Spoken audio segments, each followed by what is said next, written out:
Assalamualaikum warahmatullahi wabarakatuh. Kami dari Kumpulan Ibnu Khaldun telah memilih Multiculturalism sebagai tajuk projek kumpulan kami. Multiculturalism adalah gabungan dua perkataan iaitu multi kepelbagaian dan kultural budaya. Multiculturalism merujuk kepada kepelbagaian kaum dan budaya yang majmuk di Malaysia seperti Melayu, Cina, India, Iban, Melanau dan sebagainya. Kumpulan kami mempunyai 3 objektif utama. Yang pertama adalah untuk mengkaji kepentingan konsep multiculturalism dalam sistem pendidikan di Malaysia. Yang kedua adalah untuk mengkaji peranan setiap individu, masyarakat ataupun kerajaan dalam memupuk nilai multiculturalism di Malaysia. Yang ketiga adalah untuk mengkaji implikasi promosi budaya setiap kaum di Malaysia.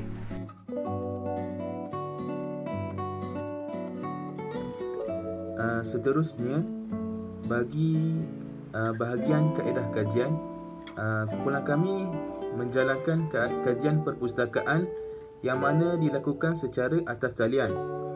Kami menelaah surat khabar, majalah dan artikel untuk mendapatkan maklumat berkenaan dengan tugasan kami. Kami juga menggunakan kaedah tinjauan, iaitu dengan mengagihkan borang soal selidik melalui Google Form kepada semua pelajar di UTM.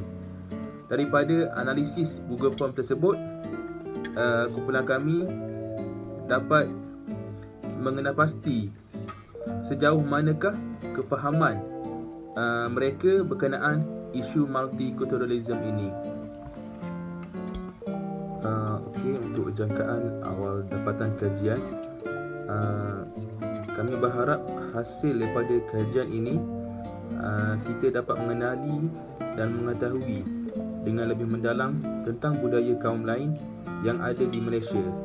Bukan itu sahaja,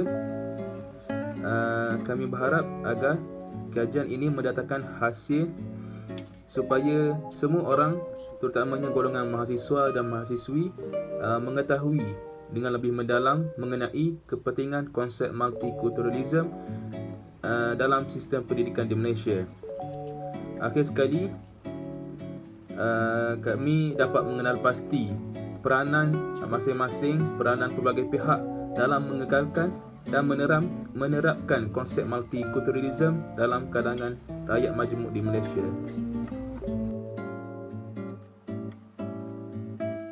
Kajian ini bertujuan untuk meninjau persepsi masyarakat terhadap konsep multiculturalism dalam kehidupan seharian. Justru itu, kaedah tinjauan menggunakan borang soal selidik melalui Google Form telah dijalankan dengan berjaya menarik minat sebanyak 126 responden yang terdiri daripada pelbagai bangsa serta mempunyai jantina, peringkat umur dan tahap pendidikan yang berbeza. Berikut adalah data yang berjaya dikumpul daripada soal selidik tersebut. Rajah 1 menunjukkan bilangan responden mengikut jantina dan Rajah 2 menunjukkan bilangan responden mengikut peringkat umur. Rajah 3 dan Rajah 4 pula adalah peratus bangsa dan peringkat pendidikan bagi responden yang menyertai soal selidik ini. Selain itu, tinjauan interaksi sosial juga mendapati bahawa masyarakat selesa berkomunikasi dengan kaum lain, di samping mereka turut bersedia membantu orang lain tanpa mengira kaum. Serta kebanyakan daripada rakan-rakan mereka juga turut menjaga sensitiviti apabila bercakap tentang agama dan budaya yang diamalkan di Malaysia. Contoh-contoh interaksi ini merupakan antara interaksi yang paling tinggi menjadi pilihan responden. Manakala kebanyakan responden tidak gemar untuk melakukan tugasan akademik dan mereka berkemungkinan pernah terasa hati dengan rakan yang berlainan kaum. Hal ini kerana dua interaksi sosial ini mencatatkan angka yang terendah dalam soal selidik kami. Interaksi sosial ini jelas menunjukkan bahawa setiap masyarakat perlu menyesuaikan diri kerana tidak dapat mengelak daripada persekitaran rakyat majmuk di Malaysia. Oleh hal yang demikian, nilai-nilai murni yang berkonsepkan multiculturalism perlu difahami oleh setiap anggota masyarakat agar keharmonian negara terus terpelihara. Soalan-soalan selidik yang seterusnya ialah peranan individu, masyarakat dan kerajaan dalam memupuk nilai multiculturalism. Pada 6 kenyataan yang paling tinggi disokong ialah pihak sekolah dan institusi pengajian berperanan menerapkan prinsip multikulturalisme dalam mata pelajaran pendidikan sivic, moral, sejarah dan sebagainya.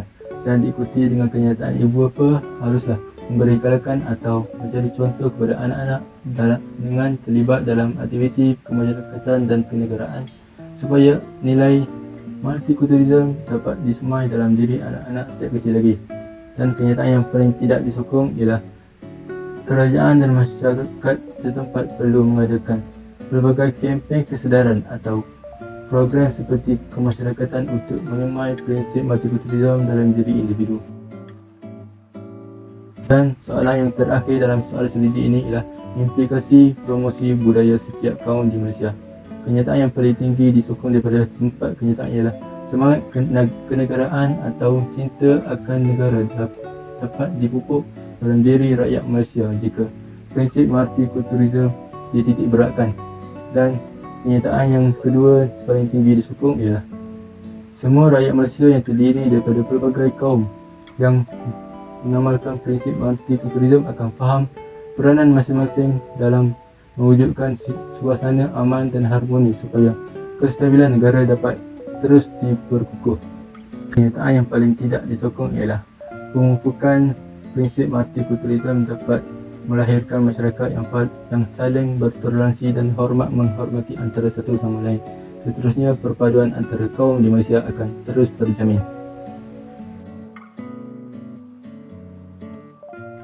Untuk kepentingan kajian multikulturalisme ini, kumpulan kami dapat membincangkan sebanyak 5 kepentingan.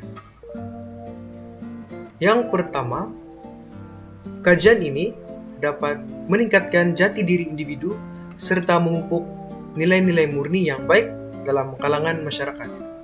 Yang kedua, kajian ini dapat melahirkan masyarakat majmuk yang bertoleransi dan menghormati antara satu sama lain di negara kita. Untuk yang ketiga pula, kajian ini membolehkan kita untuk mempelajari dan memahami kepelbagaian budaya dan adat resam setiap kaum di Malaysia. Untuk yang keempat, kajian ini dapat mewujudkan lagi suasana yang aman dan harmoni di negara kita. Yang terakhir sekali, kajian ini dapat memberi pandangan dan ide kepada pihak kerajaan dan masyarakat untuk menyusun semula sistem pendidikan negara melalui konsep multikulturalisme.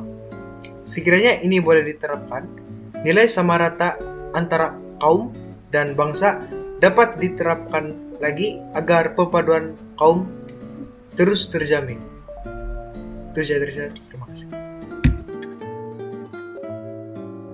Konklusinya, multikulturalisme merupakan fahaman yang amat penting yang perlu diamalkan oleh rakyat Malaysia yang terdiri daripada masyarakat majmuk.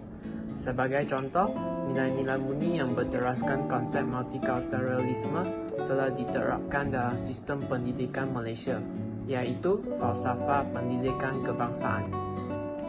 Falsafah ini mempunyai usaha kerajaan untuk memperkukuhkan lagi konsep multikulturalisme dalam kalangan pelajar yang menjadi akar umbi pembangunan masa depan negara. Justru itu, hal ini dapat melahirkan generasi muda yang lebih berpengetahuan dan memahami kebudayaan bangsa lain. Tambahan pula, perpaduan dan kesejahteraan di negara kita akan terus terpelihara kerana masyarakat Malaysia lebih memahami kepentingan konsep multikulturalisme dalam kehidupan bermasyarakat ini. Kesan multikulturalisme akan mengajar masyarakat kita untuk hidup dengan aman damai antara satu sama lain kerana multikulturalisme telah melahirkan masyarakat yang lebih terbuka dan menerima dengan mengamalkan nilai-nilai murni dalam diri masyarakat Malaysia. Ini secara tidak langsung menjadikan Malaysia sebagai negara yang harmoni dan aman.